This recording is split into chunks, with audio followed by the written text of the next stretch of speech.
नेतन Yahoo ने जंग बंदी की तमाम तजवीज़ मुस्तरद करते हुए रफा में बड़े ज़मीनी ऑपरेशन की मंजूरी दे दी। कतरी नशरियाती अदारे की रिपोर्ट के मुताबिक इसराइली वज़ीर-ए-आज़म ने रफा शहर में फौज भेजने के मंसूबे की मंजूरी दे दी। इसराइली फौज किसी भी वक्त रफा पर हमलों का आगाज कर सकती है। नेतन्याहू ने बयान दिया है कि हमास के खिलाफ मुकम्मल फतह ही 5 माह से जारी गजा जंग का वाहिद हल है। दुबई में पुलिस ने कार्रवाई करते हुए मस्जिद के बाहर से खातून की बेस में भीख मांगने वाले शख्स को गिरफ्तार कर लिया।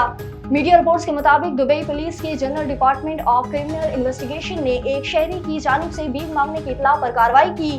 भीख मांगने वाले अरब शहरी ने अपनी शनाख्त छिपाने के लिए अबाया और निकाब पहन रखा था। हैरा रोम में तरकीन वतन के साथ अफसोसनाक वाकया पेश आया, जहां 60 अफराद भूख और प्यास के बायस जान से हाथ धो बैठे। बतानी खबर रसा अदारे के मुताबिक तरकीन वतन लीबिया के साहिल से रबड़ की कश्ती में सवार होकर बहीरे रूम की जानिब रवाना हुए थे, जहां एक इमदादी ग्रुप ने किश्ती के खराब होने की निशानदेही की और इस दौरान रेस्क्यू एहलकारों ने 25 अफराद को बचा लिया।